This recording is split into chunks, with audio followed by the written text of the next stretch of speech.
developing through technology an ability for consumers to measure their own carbon footprint. What does that mean? That's where are they traveling? How are they traveling? What are they eating? What are they consuming on the platform? So individual carbon footprint tracker. Stay tuned. We don't have it operational yet, but this is something that we're working on. What you eat, what you do, where you travel. And you can start to see why they want to divide the cities up into 15-minute zones, is that in the end, it's going to become about restricting where you can go. I want to play another video here that's so vital because they say that, you know, the pandemic showed us a blueprint forward and exactly what that could look like. And I think I don't know if I actually have the video, but we actually have one of these amazing and crazy experiences where they started to introduce, you know, what was called like the red zones. Do you remember that? Like in Canada, it'd be like, oh, this is a red zone, or this is a zone that you're not allowed to go into. And let me see if I can bring this up. We have some examples of this inside of the United Kingdom. First, oh, I didn't realize they just suspended Tommy Robinson on Twitter again. It was from Tommy Robinson. All right, well, we're figuring that out live while we're watching this. I guess I'll just show you people fighting back against them. People are upset at a very systemic level about what these restrictions are doing. At night, a hooded figure removes a base plate for a bollard, then pulls cement into the hole. The aim, to make it hard to install a new one. This footage, obtained exclusively by ITV Meridian, is one of hundreds of incidents of vandalism in Oxford's local traffic neighbourhoods. Those removing the barriers often don't even wait for the cover of night. Now, new figures show just how much this kind of activity is costing. Delivery drivers, some filmed flouting the rules. Condone it, but I can understand it because they're not listening to us, and that's where the anger's coming in. You know, that and people being stuck in traffic. There is no democracy in Oxford. Wanton vandalism or a form of civil disobedience. So what we're seeing here is that they're already trying to put up these restrictions in place in cities like Oxford. These are barriers to prevent, you know, no car zones or to restrict where you can drive your vehicle. But apparently these 15-minute zones are turning people's, you know, trips to pick up their kids into 37 minutes.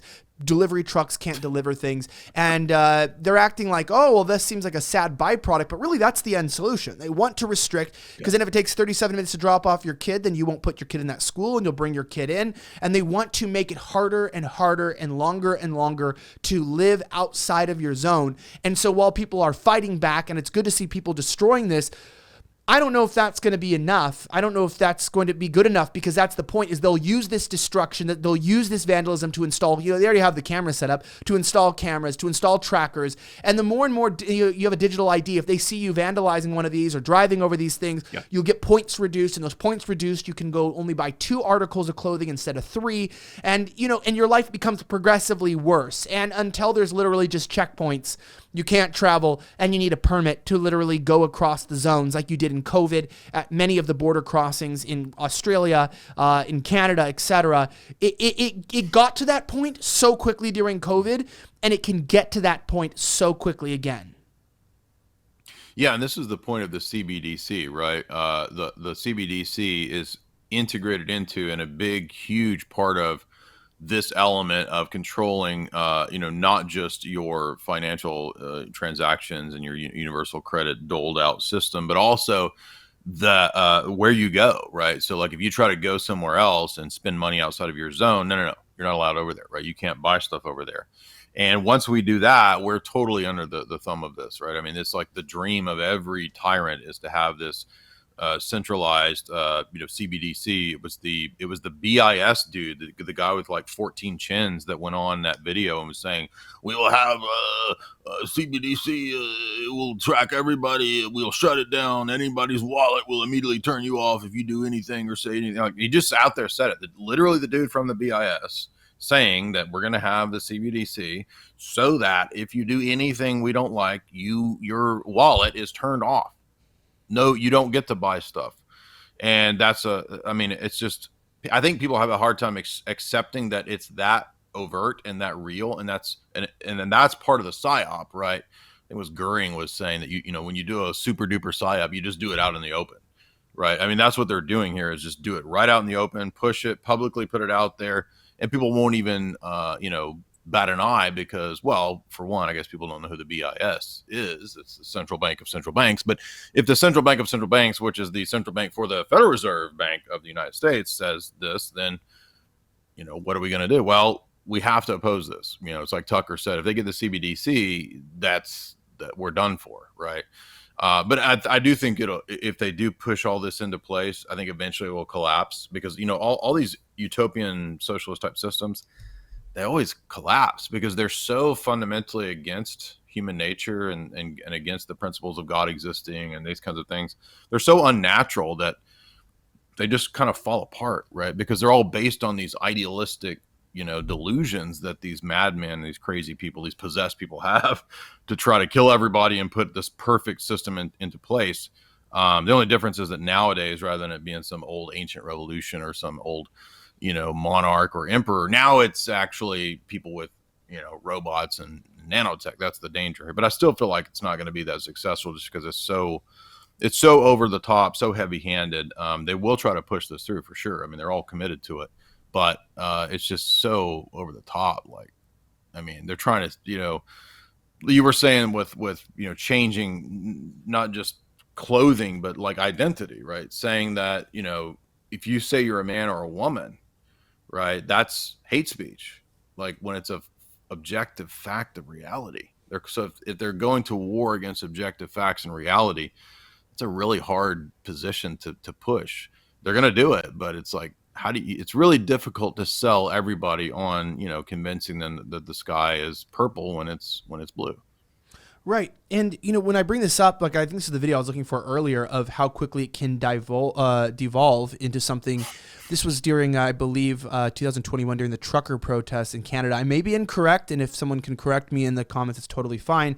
But this was real, right? I mean, this is back in 2019. You would have said, oh, the West is 50 years, 80 years at least from something like this, and then things changed in a second. Remember how creepy this was? I just want to get a coffee, okay?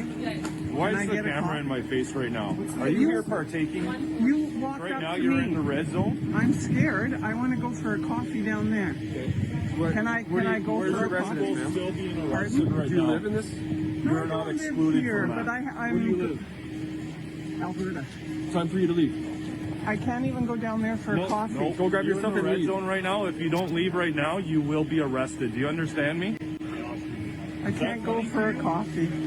Grab your stuff, because if we see you, we'll be patrolling all day. If we see you again, it'll be different. Leave. I tell you. Take your camera and get out of here. Do you understand that? Walk away.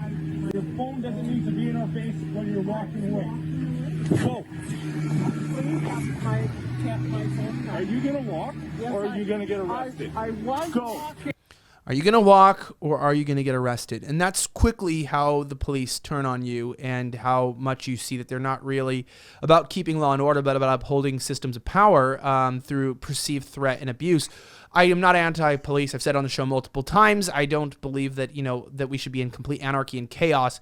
It just means that's why we have to fight for institutions to be controlled by good people, because really police just serve whatever institution is in power. And if they're not God-fearing and they're not enacting the will of God and morality on the people, then we'll find very, very quickly that they can start to abuse you and arrest you for getting coffee.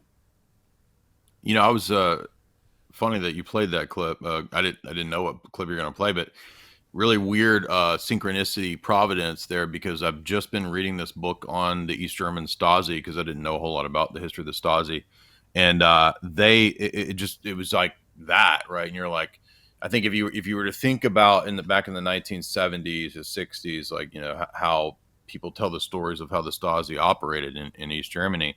And then you were trying to explain that to people at that time in Canada or the United States. I mean, they would just be like, "Oh, that's crazy. That's that'll never happen here." And then here we are. It's like that's directly out of the it's a cycle. They do a lot of this stuff too. If people don't know this, it's not just thugs. A lot of these kinds of things are done on purpose as a demoralizing thing.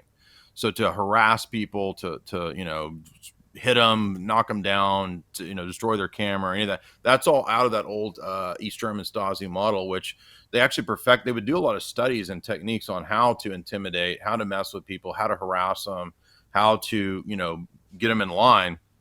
And that looks like straight up East German Stasi. And a lot of people don't know this either. That the guy who was the most famous, I think he was like the last controller guy in the the counterintelligence guy in the East German Stasi, Marcus Wolf.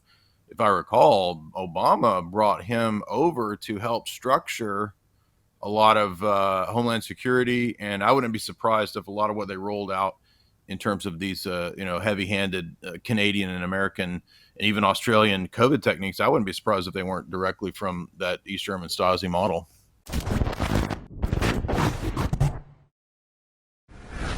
Huge shout out to our sponsor today. Do you notice that it's harder to gain and to build muscle as you get older? And are you starting to feel the effects of low T? Well, if the answer is yes or you don't know, you need to hear what I'm about to say. Test Boost Max is designed to optimize male hormones that support more muscle gains, faster fat loss, a better mood, and optimal recovery. A lot of their customers say they have lots of energy and better focus when using Test Boost Max. If you want that same result, that's because you're going to need to use it. It's pretty simple. You're going to have to check it out. It contains a plant-based nutrient and other naturally found ingredients that are designed to support an increase in test levels, including cordyceps mushroom that has been shown in animal studies to significantly increase testosterone, ashwagandha root known for suppressing stress hormone cortisol. I actually use it all the time. It's amazing, but it's kind of crazy because it actually relaxes you. Tribulus terrestris also, which has been studied for its effects on strength gains and also suppressing cortisol. It's become a game changer for guys who want to build muscle, burn fat, and recover faster. You're going to feel stronger, feel more focused, have more energy and vitality, and maybe even feel like your younger self again. That's why for a limited time, when you claim your bottle of Test Boost Max at a special discount, they're also going to send you a bottle of their new fat-burning formula, Burn 2.0, for free. That's right, you get a full-size bottle of their powerful fat burner, a $67 value, along with Test Boost Max. And so that you make the most out of these supplements, you'll get a copy of their best-selling Ripped in 90 Days workout program absolutely free. This is one of their top fitness programs for men designed to trigger muscle growth and build strength, and retails for $67. So when you decide to try Test Boost Max right now, you'll get instant access at no cost. For all my listeners, go to vshred.com/Elijah. That's vshred.com/ELIJAH. That's vshred.com/Elijah. Receive an extra 10% off already discounted price. I encourage you to check it risk-free or your money back guarantee. It has a lifetime and it's absolutely amazing. So I always do it to my whenever we have these sponsors, it's got to be a lifetime guarantee or money back, and this is both. So pretty good stuff.